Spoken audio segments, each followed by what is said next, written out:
अस्सलामुअलैकुम वरहमतुल्लाहि वबरकातुहू। अज़ीज़ तलबा, मैं मोहम्मद शहज़ाद ख़ान आप तमाम ही का अपने इस चैनल एस के एजुविज़न में खैर मकदम करता हूँ। आप तमाम ही का तहे दिल से इस्तकबाल करता हूँ। उम्मीद करता हूँ आप तमाम ही खैर आफ़ियत से होंगे और खुश खुर्रम ज़िंदगी गुजार रहे होंगे। अज़ीज़ तलबा, आपका जो सिलेबस टर्म 2 का जो सिलेबस है उसको लॉन्च किया जा चुका है, उसका वीडियो हम बना चुके हैं। कौन से सिलेबस, कौन सा असबाक़ आपके, कौन से चैप्टर आपके निसाब में शामिल होने वाले हैं, कौन से एग्ज़ाम में चैप्टर आने वाले हैं, वो तमाम जानकारियाँ, वो तमाम बातें उसमें बताई गई हैं। आप वहाँ से जाकर प्लेलिस्ट से जाकर वीडियो देख सकते हैं। चलो, सारी बातें छोड़कर आज हम आपके लिए एक सबक और लेकर हाज़िर हुए हैं। यह है सबक नंबर 9। सबक का नाम है मैं वो, बीच में कॉमा लगा है, मैं और वो। ठीक है। सबक को लिखने वाले हैं शफ़ी जावेद। कौन है? शफ़ी जावेद। सबसे पहले हमेशा की तरह हम शायर का तारुफ जानेंगे, उसके बाद हम सबक को पढ़ेंगे। लेकिन शायर के बारे में मुसन्निफ़ के बारे में जानने से पहले, सबक के बारे में जानने से पहले हम इसके टाइटल की तरफ, इसके उन्वान की तरफ गौर करते हैं कि मैं और वो ये भी कोई नाम हुआ भला? ये नाम देने की क्या वजह है? ये नाम देने की क्या वजह है? इस अफ़साने में एक मरकज़ी किरदार है, एक ज़ईफ़ इंसान, एक बूढ़ा इंसान, वो इसका मरकज़ी किरदार है, वो ख़ास किरदार है जिसके ऊपर अफ़साना लिखा गया है। एक रेलवे स्टेशन पर की गई छोटी मोटी सी बात को, रेलवे स्टेशन पर की गई थोड़ी सी गुफ्तगू को एक अफ़साने की शक्ल दे दी गई है। और उस अफ़साने में उस बूढ़े इंसान के अलावा जो दूसरा किरदार है वो है मुसन्निफ़ खुद, जिसने अफ़साना लिखा है, यानी शफ़ी जावेद। तो शफ़ी जावेद चूँकि उन्होंने ख़ुद को इसका एक किरदार बनाया है, इसलिए उन्होंने अपना नाम को लिखा है मैं। और वो से मुराद कौन है? वो बूढ़ा, वो ज़ईफ़ इंसान जिसके बारे में पूरा अफ़साना ये लिखा गया है। ठीक है। उम्मीद करता हूँ आप मैं और वो का मतलब समझ चुके होंगे। मैं से मुराद है शफ़ी जावेद मुसन्निफ़, और वो से मुराद है एक बूढ़ा इंसान जो कि उस रेलवे स्टेशन पर रोज़ाना आया करता था, और क्या वाक़यात पेश हुआ करते थे, क्या मामलात रहे करते थे, हम इन तमाम बातों को सबक में आज पढ़ेंगे। चलिए, सबक को पढ़ने से पहले इसके मुसन्निफ़ के बारे में थोड़ी तारीफ़ हासिल कर लेते हैं, कुछ जानकारी हासिल कर लेते हैं, ताकि एग्ज़ाम में, इम्तहान में, क्योंकि इनसे छोटे छोटे सवाल भी आपसे पूछे जाते हैं, आपको उनको अपनी नज़र में रखना है, अपने जहन में रखना है। चलिए शुरू करते हैं आज का सबक। शफ़ी जावेद 1935। शफ़ी जावेद का जन्म, आपकी विलादत, आपकी पैदाइश 1935 में हुई है और वफ़ात की डेट नहीं है। इसका मतलब आप अभी तक हयात हैं, अभी तक आप ज़िंदा हैं। अल्लाह उनकी उम्र दराज़ अता फ़रमाए।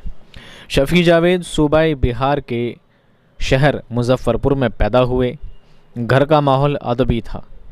शफ़ी जावेद कहाँ पैदा हुए? बिहार में। बिहार में एक जगह है मुज़फ़्फ़रपुर, वहाँ आप क्या हुए हैं? पैदा हुए हैं। और घर का माहौल अदबी था, यानी पढ़े लिखे लोग थे। ठीक है, सभी पढ़े। आबाई वतन तारीख़ शहर गया है, जिसे महात्मा बुद्ध से ताल्लुक़ की बुनियाद पर शोहरत मिली है। आबाई वतन, आबा व अजदाद कहा जाता है बाप दादा को।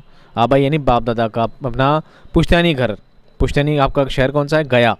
ये गया एक शहर का नाम है जो कि है बिहार में ही है, और इस शहर को शोहरत मिली है, ये शहर प्रसिद्ध हुआ है, ये शहर जाना जाता है किसकी वजह से? महात्मा बुद्ध की वजह से, गौतम बुद्ध की वजह से शहर को ज़्यादा शोहरत मिली है, प्रसिद्धि मिली है। उन्होंने पटना यूनिवर्सिटी से समाजियात में एमए किया। समाजियात भी कहते हैं, समाजियात भी कहते हैं, समाजियात कहते हैं सोशोलॉजी को। क्या कहते हैं? सोशोलॉजी को। आपने सोशोलॉजी में क्या किया है? आपने एमए किया है। महकमा इतालियात व नशरियात हुकूमत बिहार के डायरेक्टर के ओहदे से सुबकदोश हुए। महकमा, विभाग, महकमा कहते हैं विभाग, इतालियात और नशरियात इसे कहते हैं प्रचार प्रसार। ठीक है, क्या कहलाता है? प्रचार प्रसार के जो विभाग था उसमें आप क्या रहे हैं? डायरेक्टर रहे हैं, और उस ओहदे से सबकदोश हुए हैं। सबकदोश कहने का मतलब होता है रिटायर्ड हुए हैं, सेवानिवृत्त हुए हैं। आप पटना में मुकीम हैं। अब पटना में आप मुकीम यानी रहते हैं, इस वक्त आप निवास करते हैं कहाँ पर? पटना में। शफ़ी जावेद का पहला अफसाना आर्ट और तंबाकू 1953 में शाया हुआ, यानी प्रकाशित हुआ। आपका पहला अफसाना कौन सा है? आर्ट और तंबाकू। कब शाया हुआ? 1953 में। ये छोटे छोटे सवाल आपसे पूछ लिए जाएंगे, तो आप इनको अपने जहन में पुख्ता रखें, याद रखें, इन चीज़ों को आप जहन में पक्का करते चलें। उनके अफसानों के मजमूए हैं दायरे से बाहर 1979, खुली जो आँख 1982, तारीफ़ उस खुदा की 1984, वक्त के असीर 1991 और रात और मैं 2004। पहला अफसाना कौन सा है? आर्ट और तंबाकू, जो 1953 में शाये हुआ। उसके बाद बहुत सारे अफसाने आपने लिखे हैं, लेकिन उनके अफसानों के मजमुआ कहते हैं संग्रह को, मजमुआ कहते हैं संग्रह को। अब संग्रह से मुराद है कि उसमें काफ़ी सारे अफसाने हैं। अब अफसानों की तादाद फिक्स नहीं है, 2, 4, 5, 10, 50 कितने भी हो सकते हैं, तो सब मजमुआ कहलाएंगे। ठीक है, तो एक मजमुए का नाम है दायरे से बाहर, यानी एक पूरी बुक है, दायरे से बाहर उसका नाम दे दिया गया, एक अफसाने का नाम दे दिया गया है, उसके अंदर और भी अफसाने शामिल किए गए हैं। तो वो कब छपा है, कब प्रकाशित हुआ है, कब पब्लिश हुआ है? 1979 में। उसके बाद खुली जो आँख, तारीफ़ उस खुदा की, वक्त के असीर और रात और मैं, ये सब क्या है? आपके अफसानों के मजमुआ हैं। तेज़ हवा का शोर, कहाँ हैं अर्ज़ वफ़ा, हिकायाते ना तमाम, भूले बिसरे गीत, मंजिल, अजनबी, कागज़ की नाव वगैरह उनके मशहूर अफसाने हैं। ठीक है, ये तो अफसानों के मजमुए हैं, और जो दूसरे नाम दिए गए हैं ये आपके बहुत मशहूर अफसाने हैं, जिनसे आपको क्या मिली है? शोहरत मिली है। हालांकि बाकायदगी तौर पे सबसे ज़्यादा मशहूर अफसाना निगार कौन है? प्रेमचंद है, जिनके बारे में आपको पहले बता चुके हैं। ठीक है, प्रेमचंद बहुत आला दर्जे के अफसाना निगार हुए हैं। उसके बाद बहुत लोगों ने अफसाना लिखने की सिन्फ में हाथ आजमाया है, और सभी ने बहुत खूबसूरत अपने अपने तर्ज में, अपने अपने असलूब के मुताबिक सभी ने अफसाने लिखे हैं। ठीक है, शफ़ी जावेद के अफसानों में माजी की यादें असर हाजिर के साथ घुल मिलकर एक फ़लसफ़ियाना रंग पैदा करती है। लाइन थोड़ी अजीब है, समझिए ढंग से। शफ़ी जावेद के अफसानों में माजी की यादें, माजी यानी अतीत, माजी यानी अतीत, पास्ट। शफ़ी जावेद ने जो अफसाने लिखे हैं उसमें क्या है? माजी की यादें हैं, अतीत की बातें हैं, वो बातें जो हम याद करते हैं, भूली पुरानी बातों को हम याद करते हैं, उन बातों को मिक्स किया गया है। असर हाजिर, आज के हाजिरीन, आज करंटली, वर्तमान, करंटली जो दौर चल रहा है उसके साथ पुरानी बातों को पुरानी यादों को जोड़कर उन दोनों को घुला मिलाकर एक फ़लसफ़ियाना रंग पैदा करती। फ़लसफ़ियाना कह सकते हैं, फ़िलॉसफ़ी टाइप को। उनके लिखने का अंदाज़ क्या है? फ़िलॉसफ़ी टाइप का है। इजहार की इशारियत को उनके अफसानों में बुनियादी अहमियत हासिल है। अपनी फ़िज़ाबंदी और एक हल्की रूमानवी लहर के बाअस शफ़ी जावेद के अफसाने इम्तियाज़ी ताअस्सुर पैदा करते हैं। शफ़ी जावेद अपनी ज़बान और एहसास और फ़िक्र के लिहाज से एक मुनफरिद अफसाना निगार हैं। ज़बान और एहसास, ज़बान यानी भाषा को लेकर, एहसास कह सकते हैं फीलिंग्स को लेकर, एक मुनफरिद यानी अलग ही ढंग के अफसाना निगार हैं। मैंने बताया कि हर अफसाना निगार का, हर लेखक का, हर मुसन्निफ़ का अपना एक तरीका होता है लिखने का, अपना एक असलूब होता है, एक ढंग हुआ करता है। तो आप बिल्कुल अपने ही अलग ही ढंग के अफसाना निगार रहे हैं। आपके अफसानों में रोमानवी ढंग है, रोमानवी कहते हैं रोमांटिक कहते हैं, रोमांटिक ढंग भी उसमें नज़र आता है, और इंसान को क्या करता है? तासुर पैदा करता है, उस इंसान को क्या करता है? मुतासिर करता है, यानी प्रभावित करता है। उनके अफसाने पढ़ने से इंसान क्या करता है? बहुत सी एहसास उसमें जाग जाते हैं। ठीक है, यहाँ पर शायर का मुसन्निफ़ का मुख्तसर तारुफ क्या होता है? पूरा होता है, कंप्लीट होता है। आइए हम सबक को पढ़ते हैं। मैं मतलब शफ़ी जावेद जो मुसन्निफ़ हैं ख़ुद, और वो से एक ज़ईफ़ इंसान, और ये दोनों मिलाकर इनकी दोनों की बातों को, इन दोनों के मुकालमे को यहाँ पर क्या किया गया है? अफसाने की शक्ल में आपके सामने पेश किया गया है। आसान ज़बान है, ज़्यादा मुश्किल नहीं है। एक बार आप ढंग से सुनेंगे तो ही आप बात को समझ जाएंगे, बहुत ज़्यादा आपको डीपली नहीं जाना होगा। मैं वो ज़ईफ़ आदमी आज भी प्लेटफॉर्म पर सुबह उस वक्त आया जैसे वो रोज़ आया करता था। ज़ईफ़ कहते हैं बूढ़े को, ज़ईफ़ कहते हैं बूढ़े को, एजेड इंसान को। तो वो ज़ईफ़ आदमी प्लेटफॉर्म पर आज सुबह वापस आया जैसे वो रोज़ आता था। उसकी चाल भी एक ही तरह की होती है, वैसे ही आगे की तरफ उसका जिस्म झुका हुआ, हल्का सा खम खाया हुआ, दाहिना कांधा कुछ नीचा और बायां हाथ कभी सीधा कभी कमर पर रखा हुआ, यहाँ फुलवारी शरीफ के स्टेशन पर अपनी तजस्सुस भरी आंखों के साथ आता है। ठीक है, क्या कहते हैं ये? उसकी चाल भी एक ही तरह की होती है, रोज़ जिस तरह आता है वैसे ही आया है, रोज़ाना एक ही चाल चला करता है। वो बुजुर्ग आदमी रोज़ाना उस स्टेशन पर आया करता था। उसका जिस्म झुका हुआ था, थोड़ा सा खम का मतलब होता है झुकना, खम का मतलब भी झुका हुआ होता है। उसका जिस्म क्या था? थोड़ा झुका हुआ था। जैसे एक जवान इंसान कड़क होता है, सीधा खड़ा रहता है, इंसान जैसे जैसे बूढ़ा होता है वो झुकता चला जाता है। ठीक है, दाहिना कांधा कुछ नीचा था, जैसे कि आप बुढ़ापे से अंदाज़ा लगाया जा सकता है। बायां हाथ कभी सीधा रखता था कभी कमर पर रखता था, जैसे आपने बूढ़े लोगों को देखा होगा। फुलवारी शरीफ का जो स्टेशन है उस पर तजस्सुस भरी आंखों से तजस्सुस बना है जुस्तुजू से, तजस्सुस बना है जुस्तुजू से। तजस्सुस का मतलब होता है जिज्ञासा, क्यूरियोसिटी। क्या होता है? क्यूरियोसिटी। उसे जिज्ञासा थी कुछ बात जानने की, किसी बात को तलाश करने की, किसी बात की बहुत ज़्यादा जिज्ञासा रखने की जो होती है, ऐसी तलाश भरी आंखों से के साथ आता है। जैसे किसी चीज़ की तलाश है, उसे जिज्ञासा है। जैसे इस वक्त आपको जिज्ञासा है कि मैंने सिर्फ 4 मिसरे पढ़े हैं, मैंने सिर्फ 4 लाइनें पढ़ी और आपको ये जिज्ञासा है कि अब आगे क्या होगा, अब आगे क्या होगा, अब आगे क्या होगा। आपके जहन में इस तरह के मामलात हैं। तो ये सब क्या है? तजस्सुस है। ये क्या है? तजस्सुस है, जिज्ञासा है, क्यूरियोसिटी है कि इंसान को आगे से आगे चीज़ें जानने की, तलाश करने की क्या रहती है? कोशिश रहती है। पहले नंबर के प्लेटफॉर्म पर जो खासा लंबा है, धीरे धीरे से चलते हुए एकदम आखिरी सिरे से पहले एक बेंच पर बैठ जाता है और पटना जंक्शन की तरफ देखता है। किसके बारे में बता रहे हैं? उस बूढ़े इंसान के बारे में, कि पहले नंबर के प्लेटफॉर्म पर आता है जो कि खासा लंबा है, बहुत बड़ा ये प्लेटफॉर्म है, और धीरे धीरे चलता है और एक बेंच पर जाकर बैठ जाता है डेली रूटीन की तरह, और पटना जंक्शन की तरफ ये देखता रहता है। कौन? वो बूढ़ा, वो ज़ईफ़ इंसान। शायद ऐसे किसी का इंतज़ार है, शायद उसे किसी का इंतज़ार है, ऐसा उसे लगता है। डेली जंक्शन की तरफ देखता है। कौन सा जंक्शन? पटना जंक्शन की तरफ देखा करता है, मगर हर रोज़ सवालिया निशान, हर रोज़ सवालिया निशान। अब ये बात तो ठीक है, वो रोज़ आता है, बैठता है, रोज़ उसकी आंखें इधर उधर देखा करती है, पटना जंक्शन की तरफ लगातार देखा करता है, जैसे उसको किसी का इंतज़ार है। मान लो अगर किसी से मिलने भी आया है, अगर किसी को लेने भी आया है तो इंतज़ार है, लेकिन हर रोज़ किसका इंतज़ार? ये बात उसको क्या करती है? शौक में डाल देती है। ये बात उसमें एक तजस्सुस पैदा कर देती है उसके अंदर भी। मैं सोचता हूँ और कई दिन से ये मंजर देखता हूँ। अब क्या है, मुसन्निफ यानी शफ़ी जावेद क्या कर रहे हैं? सोच रहे हैं कि रोज़ आकर क्यों बैठता है, इंतज़ार भी है तो किस बात का है, और रोज़ाना वो आकर उसे देखते रहते हैं कि ये बूढ़ा रोज़ आता है और यहाँ आकर बैठ जाता है। डॉक्टर ने सुबह की सैर की पाबंदी लगा दी है और शाम को सड़क नापने की पाबंदी अख्तर ने लगा दी है। अख्तर इनका कोई दोस्त हो सकता है जिसके बारे में यहाँ पे जिक्र किया है। अब इनकी भी थोड़ी क्या सेहत थोड़ी डाउन रहने लगी है, तो सेहत के चलते डॉक्टर ने क्या है, सुबह सैर करने की पाबंदी लगा दी है कि सुबह सुबह सैर किया करो, सुबह सुबह टहला करो, ये आपकी सेहत के लिए क्या है, ज़रूरी है। डॉक्टर ने परमिशन दी है, नहीं उस डॉक्टर ने उनको बोला है कि आपको ये रोज़ाना सैर लगानी ही लगानी है, और शाम को सड़क नापनी, शाम को भी सैर लगानी है। ये उनके दोस्त अख्तर ने ऐसा कहा है। जब से उस रेलवे स्टेशन की हुस्नकारी हुई है, मैं भी दूसरों की तरह सुबह को इधर ही आ जाता हूँ। हुस्नकारी सजावट, हुस्नकारी यानी सजावट, हुस्नकारी खूबसूरती को भी कहते हैं, हुस्नकारी खूबसूरती को भी कहते हैं। जब से ये स्टेशन खूबसूरत हुआ है, जब से इस स्टेशन को सजाया गया है, तब से मैं भी दूसरों की तरह, दूसरे लोग आते हैं तो मैं भी यहाँ पर आ जाता हूँ। अब सुबह का वक्त बहुत लोग आ जाते हैं, मर्दों, औरतों और बच्चों का हुजूम होता है। हुजूम किसे कहते हैं? भीड़ को हुजूम कहते हैं, भीड़ को। मर्द, बच्चे, औरत सभी यहाँ पर आ जाते हैं सुबह सुबह के वक्त। मैं रोज़ाना आता हूँ। क्यों आता हूँ? क्योंकि डॉक्टर ने कहा है, मुझे मेरी सेहत के लिए क्या है, ज़रूरी है, रोज़ाना का टहलना मेरे लिए लाजमी है। बहुत चहल पहल रहती है, जाहिर सी बात स्टेशन है तो चहल पहल रहेगी। ये ज़ईफ़ आदमी यहाँ कब से आता है?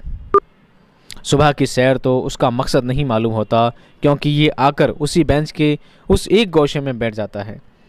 अगर शफ़ी जावेद सोचते हैं कि सिर्फ सैर करना इसका मकसद नहीं लगता, ना जाने कब से आ रहा है, मैं तो अभी भी आने लगा हूँ, मुझे तो 2-4 दिन हुए हैं, कुछ ही दिन हुए हैं कि मुझे यहाँ सैर करने आता हूँ, इसको मैं लगातार देख रहा हूँ। लेकिन ये जो बूढ़ा इंसान है, ये सैर के इरादे से नहीं आता। अगर सैर के इरादे से आता है तो डेली एक ही बेंच पर जाकर बैठ जाता है, एक ही जगह लगातार देखा करता है। ये बात मुझे हज़म नहीं होती, ये बात मुझे गवारा नहीं है कि इसका मकसद क्या नहीं है, इसका इरादा क्या नहीं है। कोई सैर करने के इरादे से नहीं आता है। अपनी चप्पल से एक पाँव निकाल कर दूसरे पाँव के घुटने पर रख कर माथे का पसीना रुमाल से पोंछता है। देखा होगा ना आपने बूढ़े लोगों को, किसी इंसान को देखा होगा, एक पैर नीचे रखता है, चप्पल खोल के दूसरा पैर अपने पैर के ऊपर रख लेता है और माथे का पसीना रुमाल से पोंछता रहता है। फिर अपने किसी एक हाथ पर थोड़ी लगाकर बड़े गंभीर और इंटेलेक्चुअल अंदाज में देखता है, कहीं बहुत दूर। बहुत इस अफसाने में हिंदी के और इंग्लिश के लफ्ज़ भी काफ़ी कसीर तादाद में शामिल किए गए हैं, आप इनको समझें। फिर अपने किसी एक हाथ पर ठोड़ी लगाकर, एक हाथ पर ठोड़ी रख देता है और गंभीर यानी बहुत ही सिंसियर टाइप में, और इंटेलेक्चुअल कहते हैं दानिशवराना अंदाज़, यानी बहुत समझदारी के साथ किसी बात को बहुत गहराई से सोचने वाला जो तरीका होता है ना देखने का, इंटेलेक्चुअल उसे इंग्लिश में कहा जाता है। इंटेलेक्चुअल लिखा है, इंटेलेक्चुअल अंदाज में देखता है, कहीं बहुत दूर देखता है, गंभीर तरीके से, बिल्कुल चुपचाप। और चुपचाप कौन होता है? जो बहुत समझदार लोग हुआ करते हैं। बेवकूफ़ लोग हमेशा ज़्यादा बोला करते हैं, ठीक है। तो बहुत चुपचाप इंटेलेक्चुअल अंदाज में, इंटेलिजेंट वाले अंदाज में किसी बात को सोचता रहता है। ये इसका डेली का मामूल है, ठीक है। ये डेली ऐसा ही किया करता है। बूढ़े की उस ज़ईफ़ की आदत है, वो डेली ऐसा ही किया करता है। रोज़ सुबह आता है, टहलता है, एक बेंच पे जाकर बैठ जाता है और पटना जंक्शन की तरफ लगातार देखता रहता है। एक पैर की चप्पल उतार कर दूसरे पैर पर रख लेता है, ठोड़ी एक हाथ पर रखता है और लगातार गंभीर अंदाज में, गंभीर सिचुएशन में बैठ जाता है। सैर कर लेने के बाद मैं जब थक जाता हूँ तो उससे कुछ दूर वाली बेंच पर बैठकर अखबार पढ़ने लगता हूँ और कभी कभी अपनी गर्दन घुमाकर उसे देख भी लेता हूँ। कौन कह रहे हैं? ये जावेद कह रहे हैं। कौन? शफ़ी जावेद कह रहे हैं कि मैं भी सैर कर लेता हूँ और सैर करता करता थक जाता हूँ तो उसके पास वाली थोड़ी दूर बेंच पर बैठ जाता हूँ और कभी कभी अखबार पढ़ने लग जाता हूँ। वो मेरी तरफ कभी नहीं देखता, क्योंकि बूढ़े को उससे क्या लेना देना, उस ज़ईफ़ इंसान को शफ़ी जावेद से क्या लेना देना। बहुत लोग हैं, बहुत लोग आते जाते हैं, किस किस को देखूँ, किस किस की तरफ ध्यान दूँ? वो किसी की तरफ ध्यान नहीं देता है और ना ही शफ़ी जावेद की कभी देखता है। वो मेरी तरफ कभी नहीं देखता, यानी शफ़ी जावेद की तरफ कभी नहीं देखता। कौन? वो बूढ़ा इंसान। या तो वो सामने देखता है या फिर पटना जंक्शन की तरफ, जैसे उसे किसी का इंतज़ार हो। वो लगातार क्या देखता है? आगे पीछे नहीं देखता, सिर्फ या तो सामने देखता है या पटना जंक्शन की तरफ लगातार आंखें गड़ाए रहता है, जैसे उसे किसी का इंतज़ार हो। यानी ऐसा समझ सकते हैं कि आप स्टेशन पे किसी को लेने गए हैं, आप स्टेशन पे किसी अपने रिश्तेदार को, किसी खास को लेने गए हैं और आपको पता है कि स्टेशन इस वे से, चाहे दाहिनी तरफ से चाहे बाहिनी तरफ से, जहाँ भी ट्रेन आने वाली होती है, हम बार बार, अगर दाहिनी तरफ से ट्रेन आने वाली है तो हम बार बार देखते हैं ट्रेन आ गई क्या, ट्रेन आ गई क्या, ट्रेन आ गई क्या। हमें अंदाज़ा रहता है, हमें इंतज़ार रहता है। तो उसकी निगाहें कुछ ऐसा इंतज़ार नुमाया कर रही थी, उसकी आंखों में एक इंतज़ार दिख रहा था, जैसे कोई ट्रेन आने का इंतज़ार कर रहा है, कोई ट्रेन आने वाली है उसका वो इंतज़ार करता है। ऐसा उसकी आंखों में रोज़ नज़र आता था, उसके इस अंदाज से रोज़ नज़र आता था। लेकिन सुबह की सारी गाड़ियाँ जब पश्चिम की तरफ निकल जाती हैं तो कुछ देर तक बैठे रहने के बाद वो उठता है और आहिस्ता कदम चलकर बेहद थकी सी आवाज़ में पान वाले से पूछता है, आरा के लिए ट्रेन कब आएगी? ये उसका रोज़ का मामूल है। सुबह की सारी गाड़ियाँ जब पश्चिम की तरफ निकल जाती हैं, सारी गाड़ी किक करके निकल जाती है, तो बहुत देर बैठने के बाद क्या करता है?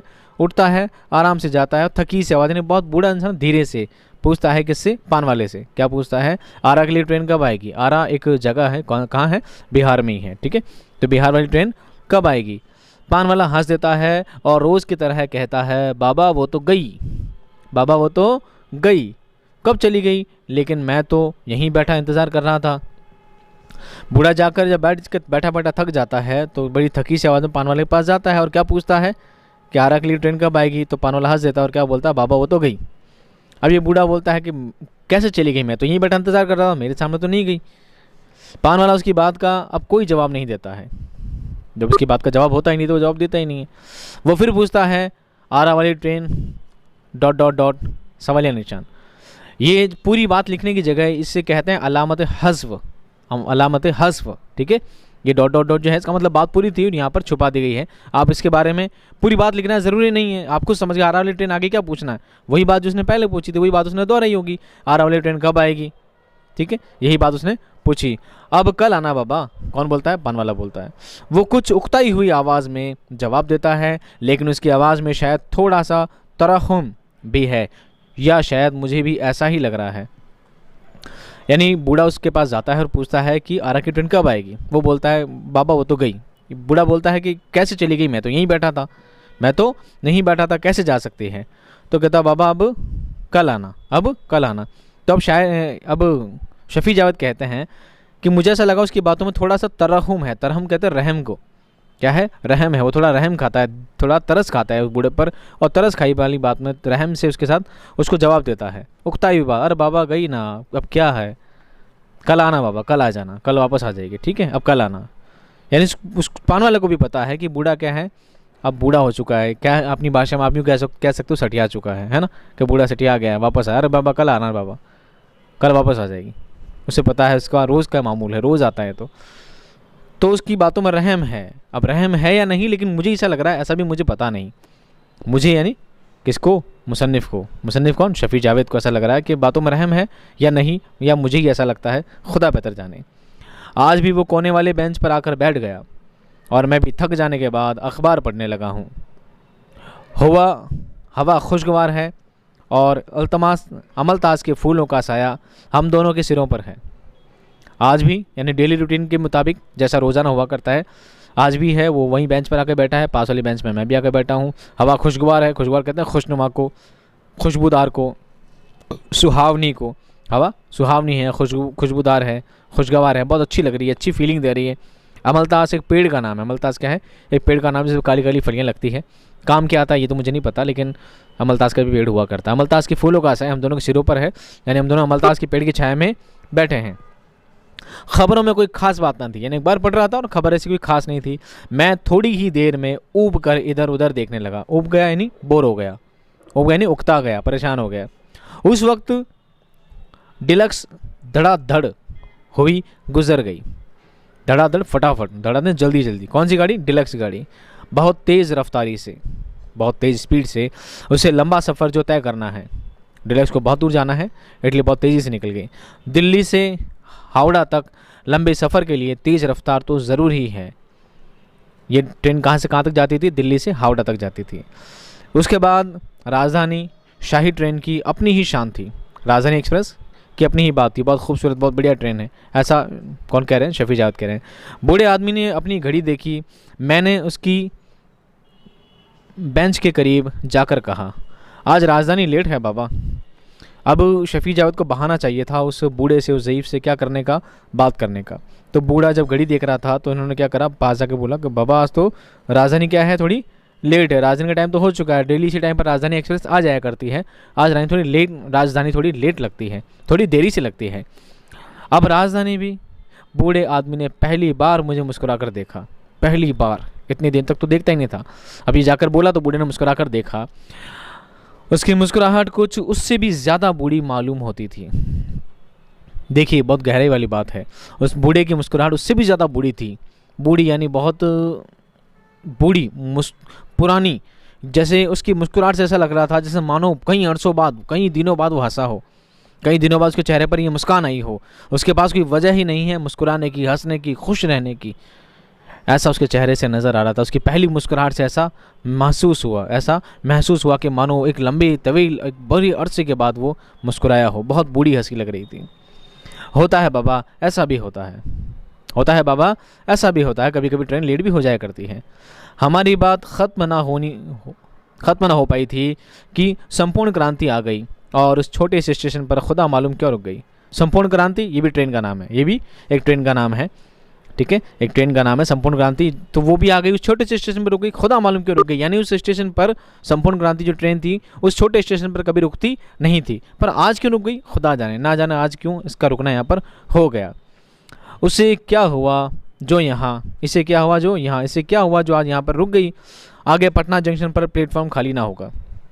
क्रॉसिंग समझते ना आप, क्रॉसिंग वगैरह, तो आगे पटना जंक्शन पर स्टेशन खाली नहीं होगा, इसलिए हो सकता है यहाँ पर रुक गई। तुम्हें इन ट्रेनों की बहुत वाकफियत है। वाकफियत कहते हैं जानकारी को, वाकफियत कहते हैं जानकारी को। तुम्हें इन ट्रेनों की वाकफियत है। वो फिर मुस्कुराया।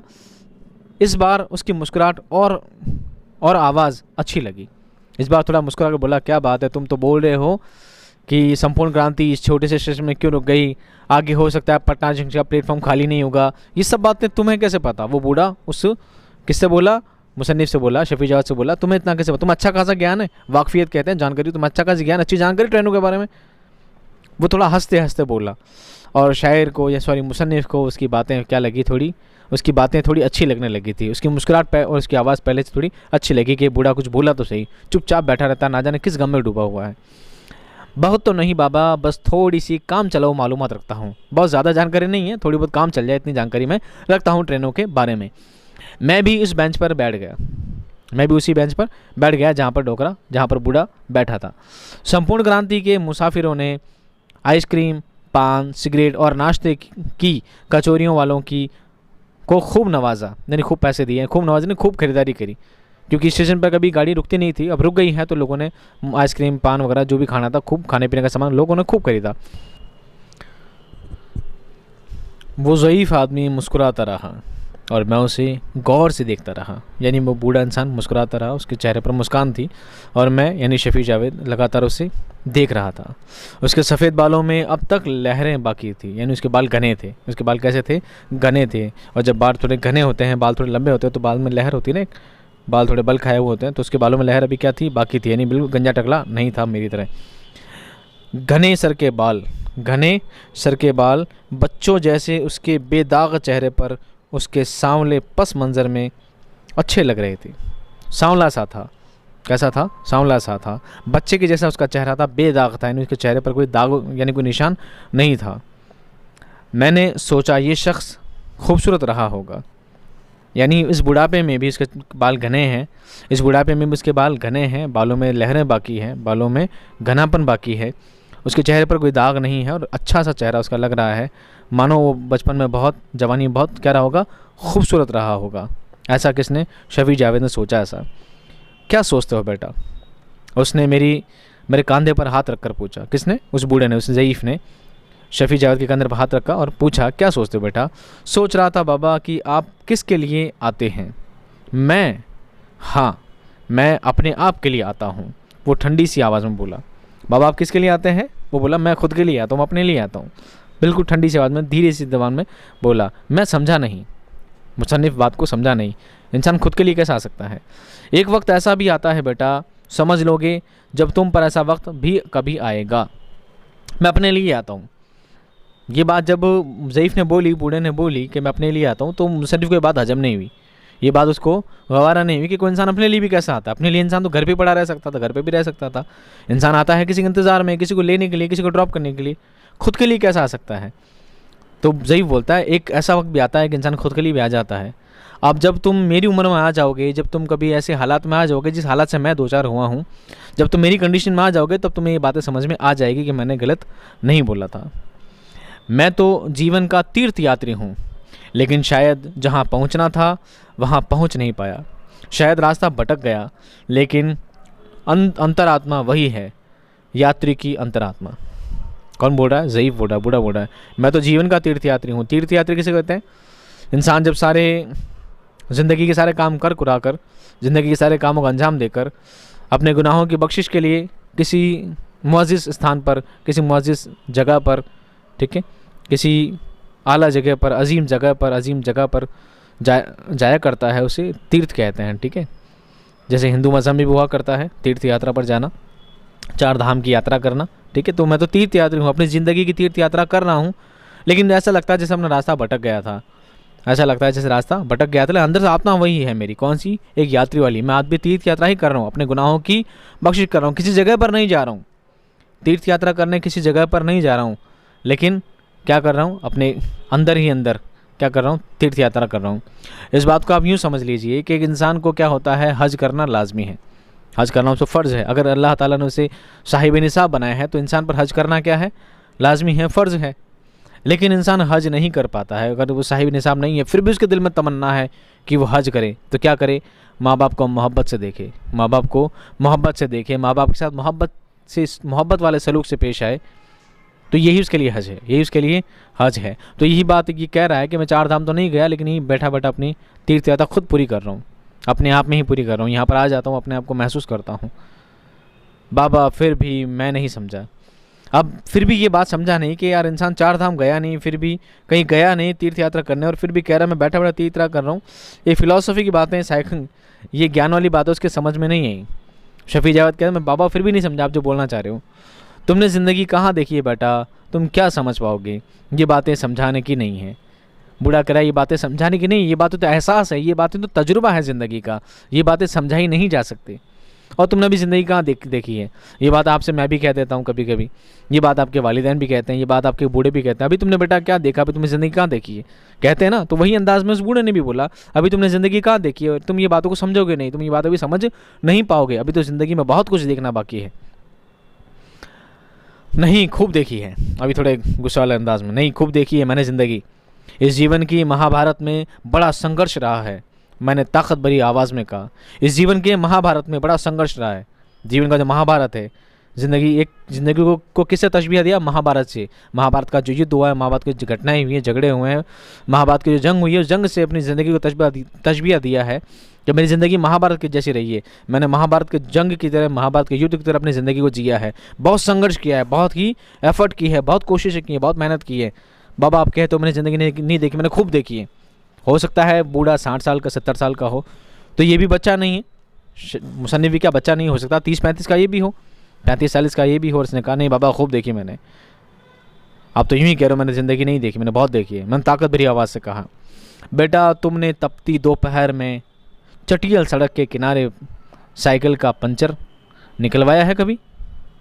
अब बूढ़ा बोला, चटियल सड़क, बिल्कुल गर्मी वाली, शिद्दत वाली जगह पर किसी सड़क के किनारे पर साइकिल पंचर निकलवाया? बाबा वो बात दरअसल ये है ... यह अलामत है हज़्व, यानी बात आगे कुछ और कहना चाह रहा था पर रुक गई। मैं बूढ़े के इस अचानक हमले से गड़बड़ा सा गया। जब बूढ़े ने बोला ना कि साइकिल का पंचर निकलवाया है, चूँकि साइकिल पंचर तो इसने नहीं निकलवाई होगी, साइकिल का पंचर तो नहीं निकलवाया होगा, तो कुछ बोल नहीं पाया। उसकी एक ही बात से क्या हुआ, गड़बड़ा गया। अब मैं आगे क्या बोलूँ, मेरे बातों कोई जवाब ही नहीं है। तुम मुझको समझ ही नहीं सकते, तुम्हारे पास कुछ छूट जाने की यादें नहीं हैं। अब बुजुर्ग, वो बूढ़ा, वो ज़ईफ़ क्या कह रहा है कि बेटा तुम मुझे समझ नहीं सकते। क्यों नहीं समझ सकते? क्योंकि तुम्हारे पास कुछ छूट जाने की यादें नहीं हैं। ये वही, देखो ये बात वही इंसान समझ सकता है। मैं इस बात को ना एक नए ढंग से समझाना चाहूँगा। आप में यूट्यूब सभी इस्तेमाल करते हैं, कुछ लोग इस वक्त पढ़ भी रहे हैं, ठीक है। यूट्यूब पर दो तरह की चीज़ें आती है। एक तो आती है शेर व शायरी वाला मामला आता है, जिसमें दर्द भरी शेर अशार होते हैं, कुछ नज़में होती है, कुछ गज़ल होती है जिसमें दर्द छुपा हो। कुछ लोग वो सुनना पसंद करते हैं, कुछ लोग कॉमेडी वाले, स्टैंड अप कॉमेडी वगैरह शोज़ देखना पसंद करते हैं, ठीक है। शो दोनों के ही हैं। अब जो कॉमेडी शोज़ देखता है उससे अगर कोई दूसरा दोस्त बोले अरे देखना भाई कितनी मस्त गज़ल है, देखना भाई कितनी शानदार गज़ल है, वो समझेगा ही नहीं, वो उस बात को समझेगा ही नहीं, वो फील ही नहीं कर पाएगा। क्यों? क्योंकि उसे फ़र्क नहीं पड़ता इन बातों से, उसे फ़र्क नहीं पड़ता इन बातों से। और जो इंसान गज़ल सुनना पसंद करता है, जो बंदा उन चीज़ों को फ़ील करना समझता है, फीलिंग समझता है, उसको आप को ये कह दो कि ले बेटा ये ना, ये देखना, ये जोक देखना कितना मस्त है, वो देख लेगा, मुस्कुरा लेगा, पर उसके वो फील नहीं करेगा जो खुशी वो महसूस करता है। तो कहने से मुराद ये है, कुछ भूली हुई यादें हैं, कुछ छूट जाने की याद है, वो मेरे पास है, वो तुम्हारे पास नहीं है, इसलिए तुम मुझे समझ नहीं पाओगे। ये बात उस बूढ़े ने कही। तो ये बात मैं वापस आपसे इस बारे में कहना चाहूँगा, किसी के जज्बात को इंसान तब ही समझ सकता है जब वो चीज़ खुद पर बीती हो। आज मेरे साथ जो कुछ हुआ है, मैं जिन चीज़ों को छोड़ कर आया हूँ, जो चीज़ें मैं छोड़ चुका हूँ, जो चीज़ें मेरे साथ इस वक्त के सफ़र में छूटती गई हैं, उसका दर्द मैं ही समझ सकता हूँ, आप नहीं। इस ज़िंदगी के सफ़र में मैंने जिन चीज़ों को छोड़ा है, जो चीज़ें मेरे हाथ से छूटती गई हैं, उन चीज़ों का दर्द मैं ही समझ सकता हूँ, आप नहीं। और आपने ज़िंदगी में जो चीज़ें छोड़ी हैं, आपके साथ जो हालात पेश आए हैं, उनका आप ही महसूस कर सकते हो। और अगर उन हालातों से मैं भी गुजरा हूँगा, उन हालातों को अगर मैंने भी देखा होगा, तो हाँ मैं आपकी बात को समझ आपको समझ पाऊँगा, आपके हालातों को, आपके जज्बातों की कदर कर पाऊँगा। लेकिन अगर मैं उन हालातों में रहा ही नहीं हूँ, मैंने अपनी ज़िंदगी पूरी ऐश परिस्थिति में गुजारी है, और फिर आप कितना भी दुख दर्द भरे लम्हे मेरे सामने गाओगे, दुख दर्द भरे नगमे मेरे सामने गाओगे, अपने दुख दास्तान मेरे सामने पेश करोगे, मैं चाहकर भी उसे महसूस नहीं कर पाऊँगा, क्योंकि मैंने उनको कभी देखा नहीं है। लेकिन खुदा का करम है कि खुदा ने बहुत कुछ दिखाया है ज़िंदगी के संघर्ष में, बहुत कुछ ज़िंदगी की मेरी भी बहुत महाभारत रही है। बहरहाल आप सबक पर आइए वापस। बिछड़े हुए चेहरों की रेखाएं, बिछड़े हुए चेहरों की रेखाएं तुम्हारी आँखों में नहीं, तुम्हारे आँखों में नहीं है। अब ये एक ज़ईफ़ कह रहा है, बिछड़े हुए चेहरों की रेखाएं तुम्हारी आँखों में नहीं है, यानी तुम्हारी आंखें बताती है कि तुमने किसी को खोया नहीं है, तुम्हारी आंखें बताती है तुमने किसी को खोया नहीं है। अब ये आंखों से कैसे पता लगता है? किसी के गम में, किसी के गम में खूब रोना, किसी के गम में सारी रात जागना, उससे आंखों में काले गड्ढे हो जाते हैं, आंखें एकदम काली हो जाती हैं, आंखों में काले निशान हो जाते हैं, आंखें सूजी सी लाल सी दिखाई देती हैं। तो ये सब बातों के आंखों में नहीं थी, किसके? शफी जावेद के। तो तुम मुझे नहीं समझ पाओगे, तुमने कुछ खोया नहीं है, तुमसे कुछ छूटा नहीं है, कुछ छोड़ जाने की यादें तुम्हारे पास नहीं हैं। तुमने लालटेन के शीशे को राख से साफ करके गर्म तपती हुई ज़मीन पर जूट का बोरा बिछाकर बैठते हुए और लेटे हुए नींद को ना जानने वाली आंखों से स्लेट पर चक्रौती के हिसाब नहीं लगाए हैं। चक्रवर्ती के हिसाब नहीं लगाए हैं। लालटेन के टूटे शीशे को पुराने पोस्ट कार्ड चिपका कर जोड़ने का कष्ट कभी नहीं झेला होगा। अभी बूढ़ा ज़ईफ़ कह रहा है कि तूने कोई साइकिल की पंचर निकलवाया? वो बोल रहा नहीं बाबा, बात तो ऐसी है, मैंने साइकिल कभी चलाई नहीं, मैं तो सीधा बाइक पर आया था। क्योंकि तो अच्छे ख़ानदान से होगा, वो बहुत गरीब और बहुत ही तकलीफ़ जो उसने अपनी ज़िंदगी में झेली हैं, जो परेशानियाँ उसने अपनी ज़िंदगी में झेली हैं, उनको बयान कर रहा है वो। तो क्या मैंने ऐसी चीज़ें देखी हैं? क्या तुमने देखी है? क्या तुमने लालटेन की शीशे को भी राख से साफ़ किया है? अब लालटेन तो उसने कभी जलाई नहीं, उसके घर में तो ट्यूबलाइट होगी, लट्टू होंगे, बल्ब होंगे, 3D बल्ब होंगे, LED बल्ब होंगे, उसे क्या पता। तुमने जूट का बोरा बिछाया होगा। पहले के ज़माने में, पुराने ज़माने में बहुत गरीबी हुआ करती थी, बहुत तंगदस्ती हुआ करती थी। लोग जूट का वो बोरा, समझते ना, बोरी बिछा बिछा कर काम चलाते थे। आज तो बहुत आलीशान गद्दे हैं आपके पास, कालीन है आपके पास। वो लोग सिर्फ गद्दे पर, उस जूट की चटाई पर, उस जूट के बोरिया पर लोग बैठकर काम चलाया करते थे। स्लेट पर चक्रवर्ती का हिसाब लगाया करते थे। लालटेन का शीशा टूट जाता था तो पुराना पोस्ट कार्ड ही चिपका दिया करते थे। इतने गरीबी के हालात, इतनी मुश्किलात क्या तुमने देखी है? और तुम कहते हो मैंने ज़िंदगी बहुत देखी है। क्या देखी तुमने? तुमने मेरे जैसे हालात देखे हैं? नहीं। लंबी सांस लेते हुए वो बूढ़ा लम्हे भर को रुका। मैं कुछ कहने ही वाला था कि फिर बोलने लगा। अब बूढ़े की बात ख़त्म नहीं हुई है। कह तो वो बूढ़ा इंसान, वो ज़ईफ़ इंसान बोलता नहीं था, कह तो बोलता नहीं था और लगातार बोला इतनी बात बोला। अब बोला, फिर थोड़ा लम्हे भर के रुक गया। बूढ़ा इंसान लगातार बोलते हुए सांस फूल जाता है, सांस भरने लगता है, तो रुक गया कुछ लम्हे के लिए। अब शफी जानो साहब मैं कुछ बोलता हूँ आगे, ये कुछ बोलने लगा तो बूढ़ा वापस बोलने लगा, सांस ले लिया, वापस बोलने लगा, कंटिन्यू, उसने रोकी नहीं बात। तुमने मासूम, बेगरज, बेरिया लोगों को नहीं देखा। तुमने मासूम कहते हैं बहुत प्यारे लोग, बहुत ही निस्वार्थ लोग। बेगरज भी निस्वार्थी होता है, जिनको गरज नहीं हो, निस्वार्थ वाले। बेरिया, बिना दिखावे के, जिनके चेहरों पर, जिनके हालात पर, जिनके अस्तित्व में दिखावा नहीं हो। क्या तुमने ऐसे लोगों को देखा है? ऐसे लोग पुराने ज़माने में हुआ करते थे, बहुत साफ दिल के लोग हुआ करते थे। आजकल के लोगों में सिर्फ फरेब छुपा है। चेहरे पर कितना भी मीठे हो जाएंगे, चेहरे पर कितने भी साफ़ सुथरे होंगे, लेकिन अंदर फरेब ही छुपा होगा, मकानियाँ छुपी है। ये दौर अब वो वाला दौर नहीं रहा है। तो अपने दौर के बारे में बता रहे हैं। बिजली आने से पहले की शांति नहीं देखी। बिजली आने से पहले की शांति नहीं देखी। तुम तो बेबीलोनियन जिला वतनी जैसी ज़िंदगी गुजारते हो और दिल के दुनिया के शरणार्थी हो। शरणार्थी हिंदी का लफ्ज़ है, ठीक है। उसको खांसी आ गई, लेकिन वो उसी खांसी में बोलता गया। बोलते बोलते खांसने लगा और खांसी में भी कंटिन्यू बोलता रहा। वो बोल रहा तुम तो बेबीलोनियन, एक बेबीलोनियन कह सकते हैं, किसी परियों वाली ज़िंदगी, परियों का देश, उसमें रहने वाले लोग हो। उसके जिला वतनी कहते हैं वतन से निकाले जाना, वतन से निकाले जाना। तुम तो एक आराम ऐश और आयश के मुल्क में रहा करते थे और बाद में तुम्हें वहाँ से निकाल दिया गया, तो तुम दिल की दुनिया के शरणार्थी हो, अपने दिल की ही दुनिया में रहने वाले लोग हो। तुम तो एक घुटन भरी ज़िंदगी जी रहे हो। तुम लोग तो एक घुटन भरी ज़िंदगी जी रहे हो। तुम्हारी ज़िंदगी कोई ज़िंदगी है? उसे खांसी आ गई, लेकिन वो लगातार बोलता रहा। तुमने एसाब ज़दा ज़िंदगियाँ गुजारी हैं, एसाब ज़दा ख़राब हालत में। आसाब कहते हैं जिस्म के अंगों को, ठीक है, आज़ा भी कहते हैं। आसाब ज़दा जिस्म के अंगों को कहा जाता है। आसाब ज़दा ज़िंदगियाँ गुजारी हैं। तुम्हें क्या पता आदमी क्या होता है? तुम्हें क्या पता आदमी क्या होता है? दूर से आने वाली हवाओं की खुशबू क्या होती है? इंतज़ार क्या होता है? तुम्हें तो महसूस करने और गुनगुनाने की फुर्सत भी नहीं है। आज के दौर की बता रहे हैं। आज के दौर में इंसान कितना उलझ गया है।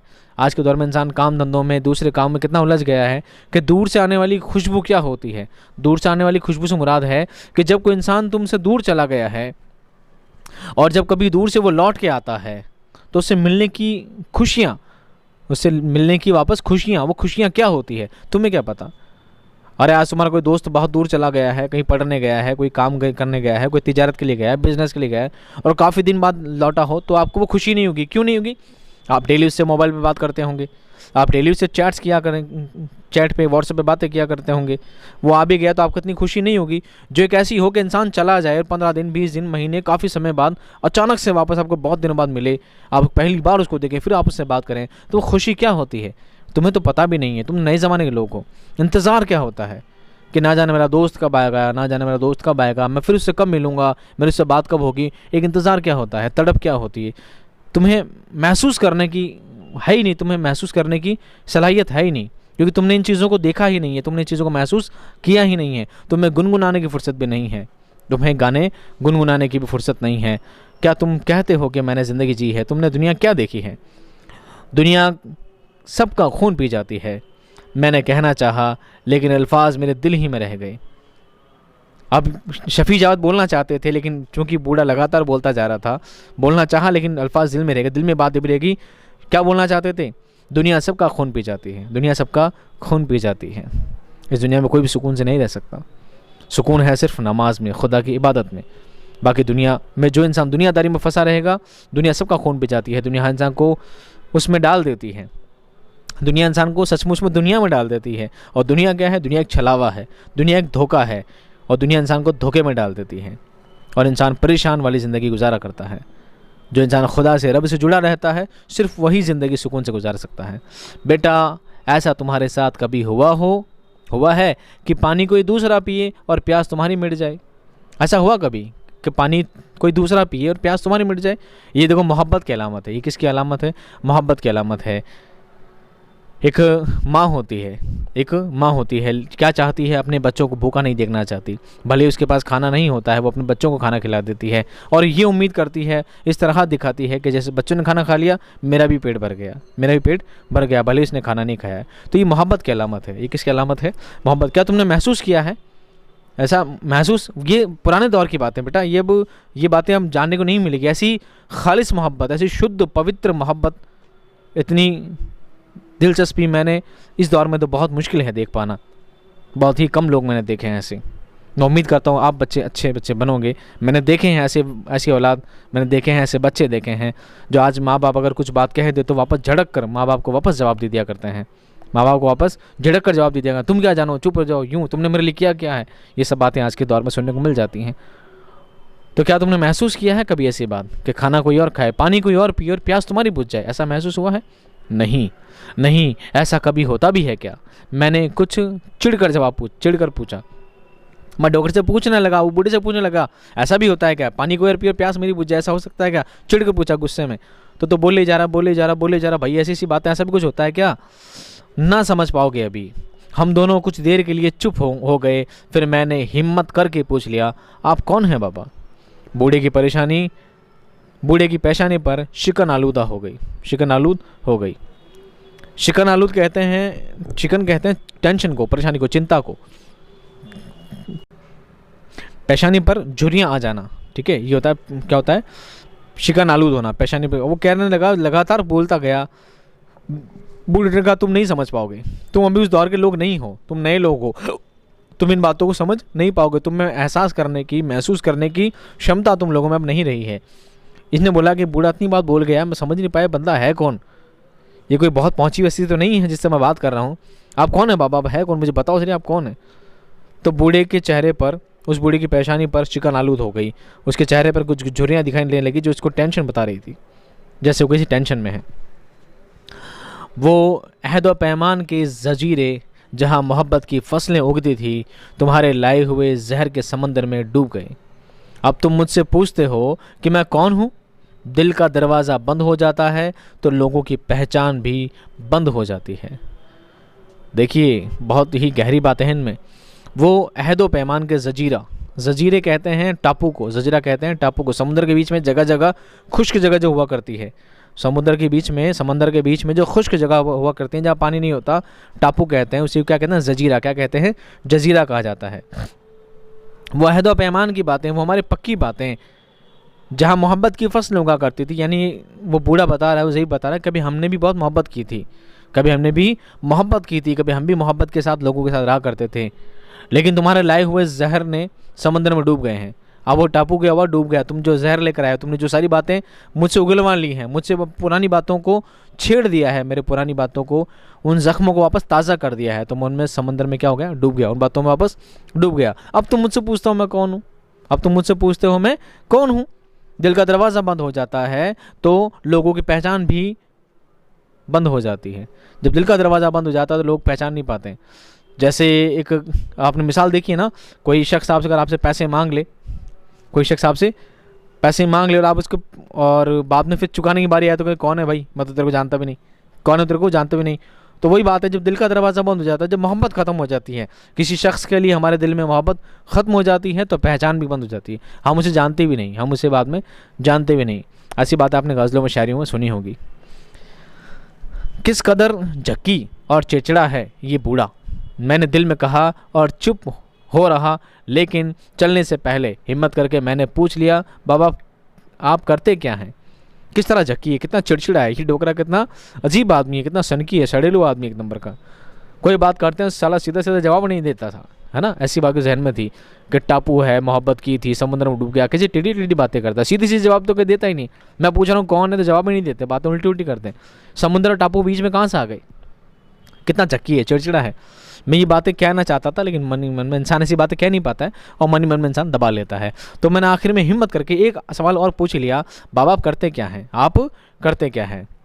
मेरा क्या पूछते हो, खुश हूँ कि दूसरे खुश हैं। बूढ़ा बोला, मेरे लिए क्या पूछते हो, मैं तो बस खुश हूँ, इसलिए क्योंकि दूसरे खुश हैं, इसलिए मैं भी खुश हूँ। भीड़ में तन्हा हूँ, पहले तमाशा देखता था, अब खुद तमाशा हूँ। बल्लौरियों शीशे में मुक़य्यद मछली देखी है तुमने। जी हाँ, वो मछली खाती पीती हैं, हर वक्त तैरती फिरती हैं, सब उसे देखकर खुश होते हैं, लेकिन मछली तो शीशे की दीवार के अंदर है। ठीक है, बल्लौरी शीशी एक्वेरियम देखा होगा ना, कांच का एक्वेरियम जिसमें रंग बिरंगी छोटी छोटी सी मछलियाँ होती हैं। तो ये पूछते हैं, बाबा आप करते हैं क्या है। मैं कुछ नहीं करता, मैं खुश हूँ, क्योंकि लोग खुश हैं इसलिए मैं भी खुश हूँ।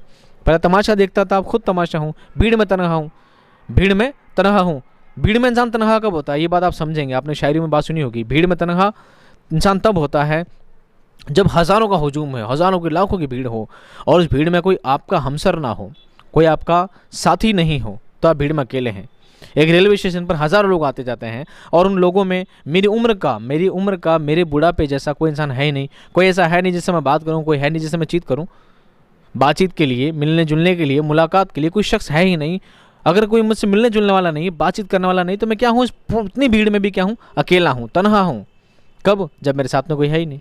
ये कंडीशन कब रहती है, जब इंसान अकेला हो जाता है, जब इंसान को दुनिया की बातें क्या लगने लगती है, फालतू लगने लगती है, जब इंसान ज़िंदगी से ऊपर उठ चुका होता है, ज़िंदगी से हट चुका होता है, तो भीड़ में अकेला होता है, तन्हा हो जाता है। भीड़ तो होती है, बहुत लोग आते जाते हैं, दुनिया बहुत यूँ क्यों चलती रहती है, इंसान अपने आप को अकेला महसूस करने लग जाता है। कैसा अकेला महसूस करता है, उन्होंने बताया, जैसे क्या होता है, एक एक्वेरियम होता है, एक मछली पालने का एक एक्वेरियम होता है, कांच का शीशा होता है, उस शीशे में मछलियाँ होती है, खाती पीती हैं, फिरती हैं, तैरती रहती है उसके अंदर। सब उसको देखते हैं, खुशी खुशी देखते हैं, मज़े लेते हैं, और कितनी खूबसूरत मछली है। सबके लिए मछली घूम रही है, फिर रही है, लेकिन मछली क्या है, वो तो कैद है। वो तो क्या है, कैद है उस पानी में। उसे भला कुछ नज़र आता होगा। अपने कमरे की रॉकिंग चेयर पर मैं थका हुआ, मुक़य्यद कुछ कर गुजरने की ख्वाहिश पर अब कुछ ना करने की ख्वाहिश छा गई है। ये क्या कहता है, ये बूढ़ा कहता है, ये ज़ईफ़ शख्स कहता है कि अपने कमरे की वॉकिंग चेयर पर, यानी वो झूला झूलने वाली होती है ना, बूढ़े लोगों की चेयर, जिसमें पड़ा पड़े बैठ रहते हैं, सिगार पीते हैं, किताब पढ़ते रहते हैं, तो हिलने डुलने वाली, चलने वाली वो चेयर पर, हिलने डुलने चेहरे पर पड़ा रहता हूँ, जैसे वो मछली किसी पानी के शीशे में पड़ी रहती है। ऐसी हालत कुछ मेरी है, और अब कुछ नहीं करने की ख्वाहिश रहती है। अब कुछ नहीं करना, बस ज़िंदगी से ऊपर उठ चुका हूँ, अब ज़िंदगी में कुछ नहीं करना। वहाँ बैठा बैठा चुपचाप जितनी दुनिया दिखाई देती है देखता हूँ, और सोचता हूँ अब मौत नहीं ज़िंदगी मायूस करती है, अब मौत नहीं ज़िंदगी मायूस करती है। ये बहुत ही गहरी बात है। जब मौत नहीं इंसान को ज़िंदगी मायूस कर दे, तो इंसान मतलब ज़िंदगी से क्या हो चुका है, ऊब चुका है, अपनी ज़िंदगी से क्या हो चुका है, परेशान हो चुका है। जब इंसान के पास खुशियाँ होती है, जब इंसान के पास क्या होती है, खुशियाँ होती हैं, हर तरह की ऐश व आराइश होती है, खाना पीना, घूमना फिरना सब कुछ होता है, और जब उसे कोई कह दे तेरी मौत आने वाली है, तो इंसान घबरा जाता है। इंसान क्या होता है, घबरा जाता है। कोई उसे कह दे तेरी किडनी ख़राब हो गई है, बस तू एक हफ्ते बाद मरने वाला है, तो सोचिए उसकी हालत कैसी होगी। वो सोच सोच के मर जाएगा, उतना परेशान हो जाएगा, मौत मौत मौत मौत मौत मौत के नाम से डर जाएगा, घबरा जाएगा, मौत से परेशान हो जाएगा कि मुझे मौत क्यों, मैं तो ज़िंदगी की सारे ऐशो आराम झेल रहा हूँ, सब ऐशो आराम से मज़े से ज़िंदगी गुजार रहा हूँ। लेकिन जब ज़िंदगी में कुछ ऐसे हालात पेश आ जाते हैं, जब ज़िंदगी में कुछ ऐसे वाक़यात पेश आ जाते हैं कि इंसान ज़िंदगी से ऊब जाता है, ज़िंदगी से परेशान हो जाता है कि ज़िंदगी की अब ज़रूरत नहीं है, इस ज़िंदगी में इतना कुछ बर्दाश्त कर चुका हूँ कि अब इस ज़िंदगी की ज़रूरत नहीं है, अब तो मौत आ जाए तो ही ठीक है। तब मौत से ज़्यादा ज़िंदगी मायूस करने लगी। अब ज़िंदगी के साथ में क्या हो चुका हूँ, मायूस हो चुका हूँ। अब तो मौत आ जाए तो ज़िंदगी क्या करने लगी है, दुखी करने लगी है। वो उठकर आहिस्ता कदम चलने लगा। वो मेरे साथ या मैं ही उसके साथ चलता चला गया, यहाँ तक कि हमारे साए एक हो गए। उस वक्त अगर नज़दीक से भी कोई हमें देखता तो उसे हम दोनों एक ही लगते। बहुत वक्त गुजर गया था। अब देखो कहानी का आखिरी मोड़। अभी कह रहा है वो सब बात ख़त्म हो चुकी थी और वो बूढ़ा, वो ज़ईफ़ वहाँ से उठकर चल दिया। अब मैं भी उसके पीछे भी उसके साथ साथ चल दिया। हम दोनों साथ साथ चल रहे थे। धूप इस तरह आ रही थी, हम दोनों का छाया, हम दोनों की परछाइयाँ पीछे पड़ रही थी और पीछे इस तरह पड़ रही थी, हम दोनों की परछाई एक जैसी मिक्स हो रही थी, आपस में मिल रही थी कि जैसे तीसरा शख्स देखे तो लगे कोई एक इंसान ही जा रहा है, कोई एक इंसान ही जा रहा है और हम दोनों को एक ही पाता। यानी हम दोनों भी एक हो चुके थे। यानी मैं उसकी बातें, उसकी भावनाएं, मैं सब कुछ समझ चुका था, सब कुछ जान चुका था कि वो किस हालात में, किस परेशानी में उसने अपनी ज़िंदगी गुजारी है। और आगे क्या कहते हैं, बहुत वक्त गुजर गया। अब ये पूरी जो घटना थी, पूरा घटनाक्रम जो हुआ था, ये पूरा मुकालमा जो हुआ था, ये जो पूरी बातचीत जो हुई थी, जो कॉन्वर्जेशन हुई थी, इस बात को बहुत अरसा बीत चुका था। एक ज़ईफ़ आदमी आज भी उसी प्लेटफॉर्म पर सुबह उसी वक्त आया है और दूर की बेंच पर उसी तरह एक कोने में बैठ गया है। अब इस बात को सदियां गुजर गई, सालों गुजर गए हैं, सदियां नहीं, सालों गुजर गए हैं। एक ज़ईफ़ आदमी, एक बूढ़ा इंसान क्या हो चुका है, उस प्लेटफॉर्म पर आया है उसी तरह जैसे उस बेंच पर आकर बैठा करता था। अब ये बूढ़ा आदमी कौन है? अब ये बूढ़ा आदमी है शफ़ी जावेद खुद। शफ़ी जावेद खुद अब ये अपने लिए लिखते हैं। पहले लिख रहे थे बूढ़े के लिए, उस ज़ईफ़ के लिए, अब लिख रहे हैं खुद के लिए कि एक ज़ईफ़ आदमी आया है। और ज़ईफ़ आदमी कौन है? खुद है। खुद की बातें खुद से कर रहे हैं। इसे खुद कलामी कहते हैं। क्या कहते हैं? खुद कलामी, यानी खुद से बातें करना। अमलतास के फूल भी उसी रंग में और खिले हुए हैं। गाड़ियाँ आज भी यूं ही आ और जा रही हैं, यानी आ रही हैं और जा रही हैं। जिससे गाड़ी आया जा करती थी, अमलतास के फूल वैसे ही खिले जैसे पहले खिला करते थे। और एक बूढ़ा, एक बुज़ुर्ग इंसान, एक ज़ईफ़ इंसान उस बेंच पर आकर बैठा है जैसा हमेशा आया करता था। राजधानी, डिलक्स, शर्म ज्योति, ठीक है, संपूर्ण क्रांति, खुश दिली के शब व रोज़ के सब्ज़ जजीरे जिन्हें जहर के समंदर के किसी गोशे ने छुपा लिया है। खाली निगाहें दूर वहाँ देख रही हैं जहाँ कुछ नहीं है।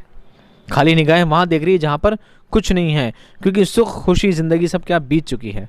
अब ज़िंदगी बीत चुकी है। अब ज़िंदगी से कुछ भी और तमन्ना, कोई और ख्वाहिश अब ज़िंदगी से नहीं बची है। और जब प्लेटफॉर्म पर सन्नाटा हो गया तो उसने पान वाले से पूछा, आरा जाने वाली ट्रेन कब आएगी भाई? वो तो गई बाबा। यही हालात पहले भी थे, ये हालात, ये मंजर पहले भी थे। वो पहले बूढ़ा बोला करता था आरा वाली ट्रेन कब आएगी, अब शफ़ी साहब बोलने लगे आरा वाली ट्रेन कब आएगी? वो तो गई बाबा। लेकिन ये कैसे हुआ? वो कुछ ज़ेरे लब सा बड़बड़ाता है। ज़ेरे लब, लब से नीचे, ज़ेर यानी नीचे, लब यानी होठ, दबे होठों में, यानी होठ से धीरे धीरे बड़बड़ाना, धीरे धीरे बोलना। और वो तो कब हुई बाबा? लेकिन ये कैसे हो गया? ये कैसे हो गया? यानी खुद को बोलना, उसको बात ना बोल, ये कैसा हो गया? मैं तो यहीं इस बेंच पर बैठा इंतज़ार कर रहा था, फिर कैसे? वो ट्रेन कैसे चली गई? मैं तो लगातार इंतज़ार कर रहा था। हाल इंतज़ार क्या कर रहा था? उसकी ज़िंदगी अब क्या बीत चुकी है, इसका बीमा बीत गया उसका। अब कल आना बाबा। वो कुछ उकताई हुई आवाज़ में जवाब देता है, लेकिन उसकी आवाज़ में शायद थोड़ा सा तरहम भी है, या शायद मुझे ही ऐसा लग रहा है। ये बात उसको पहले ज़ईफ़ के लिए लगती थी कि जो उसने जवाब दिया था उसकी बातों में कोई रहम दिखता है, उसकी बातों में थोड़ा रहम नज़र आता है। ये रहम सचमुच है या मुझे ही लगता है? कल भी यही हालात था, आज भी यही हालात हैं। पान वाले के आईने में मेरी बूढ़ी सूरत एक लम्हे के लिए झलक जाती है। यानी यहाँ से गुजरता है, जब वो पान वाली दुकान से गुजरता है तो अचानक उसे अपनी सूरत, अपनी शक्ल किसमें? एक आईने में नज़र आ जाती है। कौन सी शक्ल? बूढ़ी शक्ल। अब वो बूढ़ा हो चुका है। धूप अब जगह जगह फैलने लगी है। नए दिन का आगाज़ कि दूसरा आगाज़, एक नया दिन निकलने वाला है या कुछ नया दौर निकलने वाला है, और नया इख्तिताम और नया मुस्तकबिल। नया इख्तिताम कहते हैं ख़ात्मे को, समापन को। कुछ नया ख़त्म होने वाला है, कुछ नया मुस्तकबिल, एक नया भविष्य बनने वाला है। सब कुछ बदलते हुए आसमान में सिमटने लगा है। सब कुछ बदलते हुए आसमान में सिमटने लगा है। शफ़ी जावेद, जिन्होंने एक स्टेशन पर होने वाली बात को, एक स्टेशन पर होने वाले छोटे से मुकालमे को एक अफ़साने की शक्ल में पेश किया है। बहुत ही खूबसूरत अफ़साना है। इस अफ़साने को ज़्यादा डिटेल में नहीं समझाऊंगा, क्योंकि अभी आप इस एज में नहीं हैं, बस आप इसे महसूस करें। बहुत सी बातें होती हैं जब आपके बुज़ुर्ग, आपके वालिदैन, आपके बड़े को भी कहते हैं अभी आपने दुनिया देखी कहाँ है, और हम कहते थे हमने क्या नहीं देखा, हमने तो व्हाट्सएप चलाना आता है, हमें तो यूट्यूब चलाना आता है, तुम्हें आता है क्या? लेकिन ऐसा नहीं होता बेटा। ये यूट्यूब चलाना, व्हाट्सएप चलाना बड़ी बात नहीं है।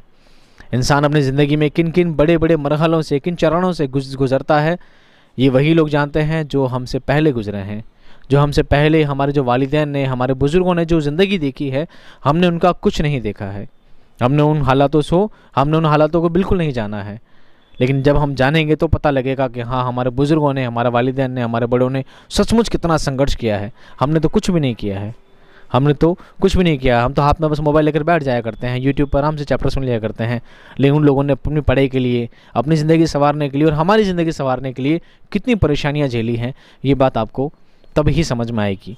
हालांकि अभी आप छोटे तो नहीं हो, आप 12th क्लास में आ चुके हो, आप काफ़ी बड़े हो चुके हो, लेकिन ये बातें आपको एक वक्त के बाद, एक मुद्दत के बाद, जब आप थोड़े मैच्योर हो जाओगे, जब आप थोड़े परिपक्व हो जाओगे, तब आपको ये बातें समझ में आएंगी। ये एहसास जो इस चैप्टर में, इस अफसाने में बयान किए गए हैं, ये हर एक एहसास एक दिन आप समझ पाओगे कि हाँ, एक दौर आता है ज़िंदगी में, एक दौर ऐसा आया करता है कि जब इंसान को अपनी ज़िंदगी ही मायूसी लगती है, इंसान को मौत से ज़्यादा ज़िंदगी मायूस कर देती है। एक दौर इंसान की ज़िंदगी में आता है कि जब भीड़ में भी अकेला महसूस करता है। हालांकि घर बार होता है, बीवी बच्चे होते हैं, पोता पोती होते हैं, सब होता है, लेकिन फिर भी अपने आप को इंसान अकेला महसूस करता है। खुदा हम सबकी ज़िंदगी बेहतर बनाए, सबकी ज़िंदगी बेहतरी से पेश आए, सबकी ज़िंदगी में अच्छे हालात पेश आए, ऐसी मैं दुआ करता हूँ। मिलता हूँ आप सभी से, आप तमाम ही से नेक्स्ट वीडियो में एक बहुत ही शानदार कंटेंट के साथ, एक बहुत अच्छे चैप्टर के साथ। चैप्टर से रिलेटेड, सबक से मुतालिक अगर कोई सवाल, कोई क्यूरी अगर आपके जहन में रह गई हो, आप मुझसे चैट बॉक्स में पूछ सकते हैं। मैं हमेशा आपके जवाबों के लिए तैयार रहता हूँ। और अगर एग्ज़ाम से रिलेटेड कोई बात, कोई वीडियो, कोई कॉन्सेप्ट, कोई टॉपिक अगर आपके जहन में चाहते हो कि वो आपको क्लियर करवाना है, तो आप मुझे चैट बॉक्स में वो भी कह सकते हो। मैं उसके लिए भी आपके लिए बेहतर से बेहतर वीडियो बनाने की कोशिश करूँगा। मिलता हूँ नेक्स्ट वीडियो में, तब तक खुश रहिए, आबाद रहिए। खुदा हाफिज़।